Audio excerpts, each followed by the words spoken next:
Very quickly, we figured out he's dead, and it turned into a bit of this is a crime scene to some degree. CSI, crime scene wildlife. The biologist is chest deep in black Everglades water when his flashlight catches it. A Burmese python, more than 4 meters of muscle, one of the most feared predators ever to invade this swamp, lying dead in the mud. Its head is gone, bitten clean off. Over 50 pounds and 13 feet long, but dead, with its neck ripped apart, buried under the brush. No alligator leaves that wound. No human came near this place. In 20 years tracking these giants, he has never seen anything like it. Something walked up to a monster with no natural enemies and took its head. Something small, something native, something no scientist in Florida ever believed could hunt a python this size. An escaped empire. You have to understand what this animal was to understand why that frightened him.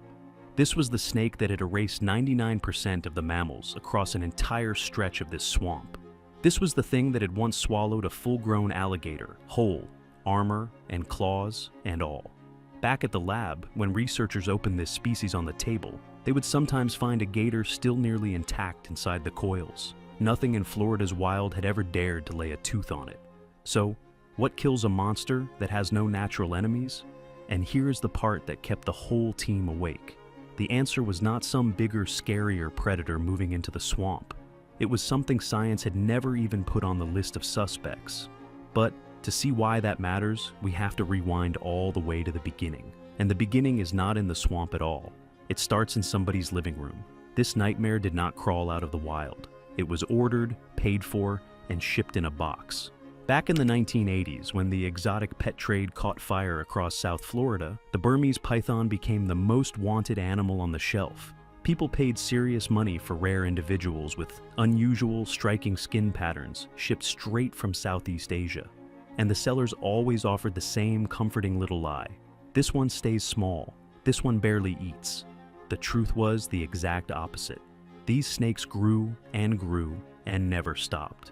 An animal that once curled up in your palm was soon demanding whole chickens, then rabbits, then anything it could get its jaws around.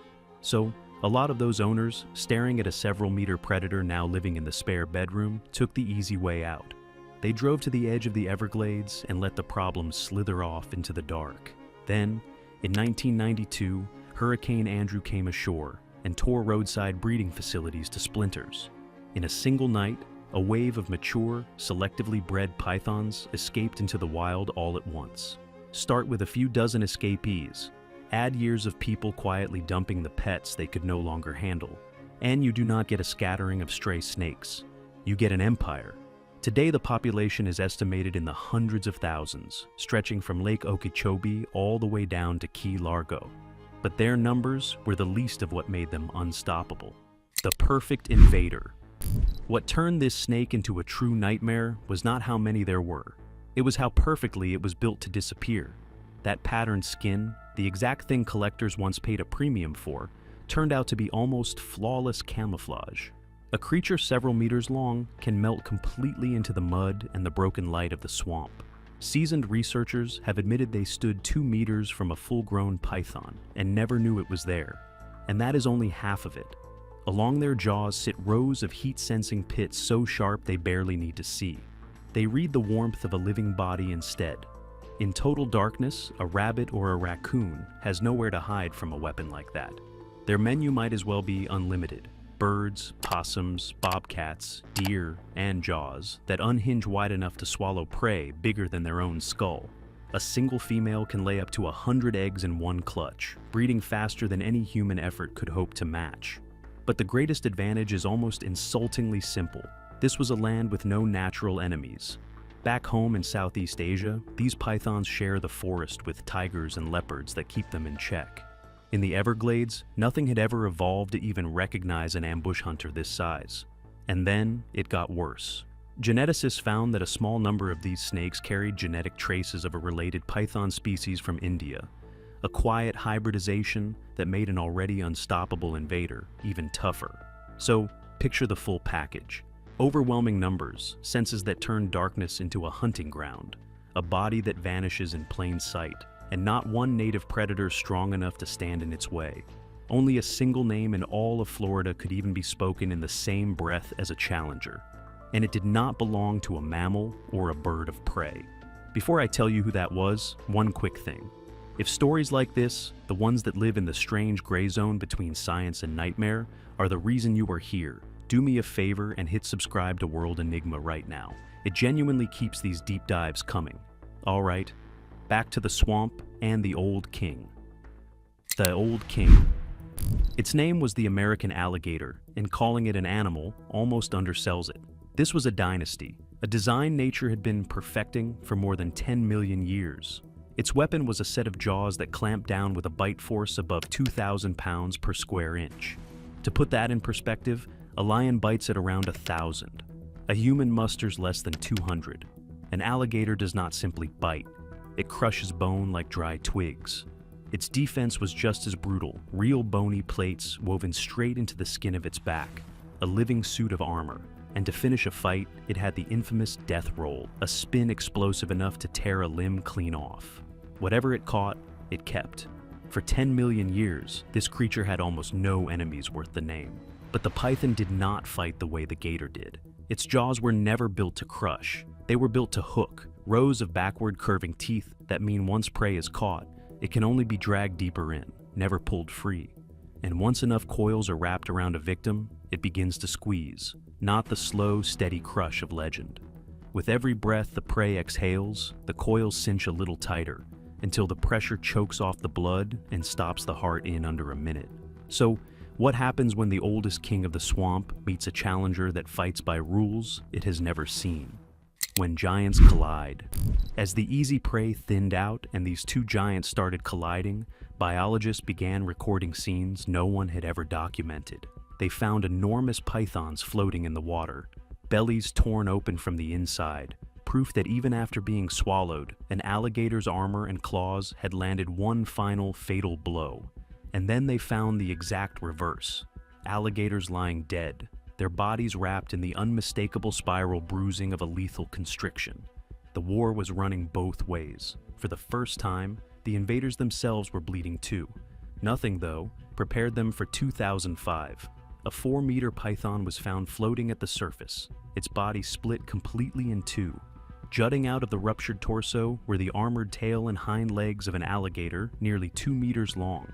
The snake had swallowed an opponent almost its own size, an act of such staggering arrogance that the mass of the meal itself became the thing that killed the winner. Both sides lost. And that is the detail that should stop you cold. Here was a creature capable of dragging down the 10-million-year-old king of the swamp. So, if the alligator could not reliably stop it, what on earth could still make this snake pay? The cold reversal. The answer, when it finally came, did not arrive on giant jaws. It arrived on 4 small paws. Go back to where this started, that headless python, more than 4 meters long. No alligator tooth marks, no constriction bruising, no sign of a human anywhere near it. After weeks of analysis, cross-checked against footage from nearby trail cameras, the team finally named the killer. It was not a new giant. It was a bobcat, a native North American lynx weighing less than 15 kilograms, barely larger than a big house cat. For scientists who had spent whole careers out here, this was almost impossible to accept. In 2 decades of watching this invasion unfold, they had never once recorded a medium-sized native animal taking down a large adult python, not defending itself, hunting it, on the attack against a predator many times its own weight. But this did not happen by luck, and this is where the whole story turns. A few nights before that signal died, a record-breaking cold front had swept across South Florida, dropping temperatures far lower than usual for several nights straight. And here is the thing about pythons. They are cold-blooded. Their reflexes, their muscle, their entire ability to defend themselves depends on the temperature around them. When the cold sinks in, their bodies slow to a crawl, sometimes to the edge of paralysis, for hours. That was the exact moment the balance flipped. A predator that was invisible and untouchable under normal conditions became a slow, helpless target, right as a hungry bobcat happened to pass by. And it was not a one-off. Months earlier, the same team found another tracked python killed during a similar cold snap, this time by a Florida black bear. At another preserve, trail cameras caught a bobcat raiding an unguarded python nest, the first time anyone had recorded a Florida animal preying on the invaders' eggs. After years of only ever filming native wildlife being eaten, the researchers finally got to watch the home team score. But the story does not end on that hopeful note, and this next part forced the entire field to rethink everything. Those same brutal cold snaps, once considered nature's only real weapon against the invasion, were quietly doing something else. Only the pythons that best tolerated the cold survived to breed, and with every generation, the survivors grew a little more resistant to the very thing that used to kill them. Every time nature found a rare chance to fight back, that same chance was secretly training a tougher, colder-proof version of the enemy. A feedback loop with no clean winner. Only two enemies, endlessly sharpening each other, and in the middle of that loop, scientists stumbled onto one strange gift. Every captured python was no longer just removed and forgotten. Its body was now sampled to measure long-lasting pollutants in the water. As a top predator that soaks up chemicals from every level of the food chain beneath it, the python had accidentally become one of the best living indicators of the swamp's health. The creature that caused an ecological collapse was now helping humans measure that very damage. And the bobcat? It turned out to be only the first name on a list nobody saw coming. A growing list. Because that bobcat was not a fluke. The deeper researchers looked, the longer the list of native fighters grew, and every one of them fought differently. The American alligator, the old enemy we already knew, turned out to have a far more layered relationship with the snake than anyone assumed. Against small and mid-sized pythons, gators were not equals at all. They were predators. Only once a python crossed a certain size did the fight become the true life-or-death duel. The Florida black bear brought a different weapon entirely. Where the bobcat leaned on speed and surprise, the bear used raw, overwhelming muscle and a willingness to attack first. It did not wait for the cold to do the work. Several tracked pythons simply went dark on the screen, and the bear was the reason. Even the Florida panther, one of the rarest and most endangered big cats in America, has been documented taking down adult pythons. Sit with that paradox. The very species most desperately in need of our protection is quietly becoming one of the most effective weapons against the invader. The biggest surprise came from above. Vultures, the swamp's familiar cleanup crew, were caught doing something brand new, not just waiting on carcasses, but actively raiding unguarded python nests, exactly like that bobcat. A whole species learning a behavior it never had, because the flood of eggs handed them a food source that never existed before. And notice the pattern. Almost every counterattack hit the python at its two weakest moments, either as eggs in the nest or as a cold-stunned adult barely able to move. No native animal in Florida has yet learned to take on a healthy, full-grown python under normal conditions.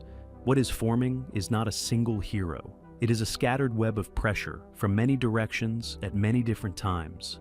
And that is exactly how a broken ecosystem starts to heal. Not with one glorious victory, but with 1,000 small cuts from creatures nobody expected to fight back. But nature was never the only one in this war. The human war. While nature grinds toward its own brutal balance, humans have not been sitting on the sidelines. Since the mid-2000s, Florida created a job that had never existed before. The professional python hunter, recognized by the state and paid by the animal, walking the levees and canals late into the night when the snakes are most active. But even the best of them admit this is a nearly impossible fight, because that camouflage is so perfect, you can stand 2 meters from a giant and never see it. So scientists got clever. They started surgically implanting radio transmitters into male pythons and releasing them back into the wild. During breeding season, instinct drives those males straight to the biggest females, leading researchers right to the breeding hotspots buried deep in the swamp that no human could ever find alone. And yes, that is the exact technique that had the team tracking the python from the very start of this story and turned them into accidental witnesses to nature's counterattack. Then there is the big annual event, the Florida Python Challenge, where roughly 1,000 hunters compete to pull as many snakes as possible from the wild. Recent years have set record after record. One recent champion, a contractor standing barely 1.5 meters tall, hauled in dozens of pythons on her own, including one over 2 meters long. The rules keep tightening too. No firearms, no dogs, only approved humane methods.